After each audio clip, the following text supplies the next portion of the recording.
Bhushan jewellers, अनमोल रिश्तों के लिए। कृषि, पशुपालन एवं मत्स्य पालन मंत्री प्रोफेसर चंद्र कुमार चौधरी ने पालमपुर में आईवीएफ इन विट्रो फर्टिलाइजेशन प्रयोगशाला का शुभारंभ किया।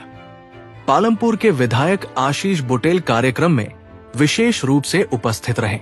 चंद्र कुमार ने कहा कि 1,91,00,000 रुपए की लागत से ये प्रदेश में पहली प्रयोगशाला होगी। इसमें आईवीएफ तकनीक से पशुओं की प्रजनन क्षमता के साथ उन्नत नस्ल किस्म के दुधारू पशु विकसित होंगे। उन्होंने कहा कि किसानों, बागवानों और पशुपालकों को आर्थिक रूप से सुदृढ़ करना सरकार की सर्वोच्च प्राथमिकताओं में है। उन्होंने कहा कि पशुपालकों को मजबूत करने के लिए पशुपालन विभाग बहुत गंभीरता से कार्य कर रहा है। उन्होंने कहा कि पालमपुर क्षेत्र की जलवायु अनुसंधान के लिए सबसे उत्तम है सरकार का प्रयास कि यहां स्थापित आईवीएफ तकनीक प्रयोगशाला के प्रदेश मॉडल का अनुसरण पूरा देश करे। कृषि मंत्री ने कहा कि हिमाचल प्रदेश में दूध का न्यूनतम समर्थन मूल्य तय किया है, जिसमें गाय के दूध को 45 रुपए किलो तथा भैंस के दूध को 55 रुपए खरीद मूल्य निर्धारण किया है। उन्होंने कहा कि कांगड़ा जिला के ढगवार में 250 करोड़ रुपए की लागत से दूध प्रसंस्करण केंद्र स्थापित किया जा रहा है, जिसमें प्रतिदिन 1.5 लाख लीटर दूध प्रसंस्करण की सुविधा होगी। चंद्र कुमार ने कहा कि प्रदेश में पशु जनगणना का कार्य अंतिम चरण में है। उन्होंने कहा कि इससे प्रदेश में लावारिस पशुओं की संख्या काफी पता लग सकेगा। उन्होंने कहा कि सड़कों से बेसहारा पशुओं को हटाने के लिए सरकार गंभीरता से कार्य कर रही है। उन्होंने कहा कि पिछले वर्ष गौशालाओं को पशुओं के भरण पोषण के लिए 700 रुपए प्रति पशु के हिसाब से लगभग 70 करोड़ रुपए आवंटित किए गए हैं, लेकिन इसके को सार्थक नतीजे देखने में नहीं आ रहे हैं। उन्होंने कहा कि सरकार अब सीधे पशुपालकों को ही 700 रुपए प्रति पशु उपलब्ध करवा के पर विचार कर रही है।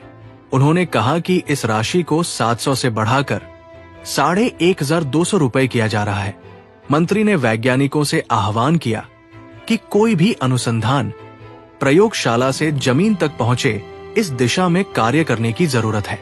उन्होंने कहा कि किसानों को आर्थिक रूप में सुदृढ़ करने के लिए वैज्ञानिक दृष्टिकोण को गांव-गांव तक पहुंचे। इसके लिए ब्लॉक स्तर तक जागरूकता फैलाने का कार्य होना चाहिए।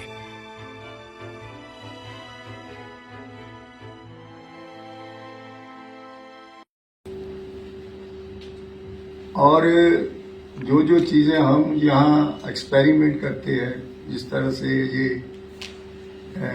इंटर विट्रो फर्टिलाइजेशन का है, वो भी सारे कार्यक्रम शुरू किया है। हमें कैंप्स लगने चाहिए ब्लॉक लेवल के, साइंटिस्ट को वहाँ जाना चाहिए, थोड़ा लोगों में अवेकनिंग जो है वो पैदा करने की जरूरत। पहले हमारे गांवों में कैंप्स लगते थे, यूनिवर्सिटीज के साइंटिस्ट जाते थे, सर्जन्स जाते थे, छोटी मोटी जो बीमारियां थी उसका इलाज हो जाता था। जैसे गायों को सरली एक बीमारी होती थी, क्या कहते थे, हाँ वो टेढ़ी टेढ़ी चलती थी। तो मैंने कहीं को देखा है कि साइंटिस्ट उसका ऑपरेशन कर देते, हाथ में पट्टी सी पत्ते उसका ऑपरेशन ऑपरेट कर देते। छोटी मोटी सर्जरी को इस तरह से कोई ग्रोथ अगर हो तो उसी वक्त उसको ऑपरेट कर देते, सरलियां बोलते हैं, दोनों टांगों में होती है। तो उस वक्त वो साइंटिस्ट भी शौक रखते थे और नीचे का डिपार्टमेंट भी शौक रखता था। लेकिन अभी धीरे धीरे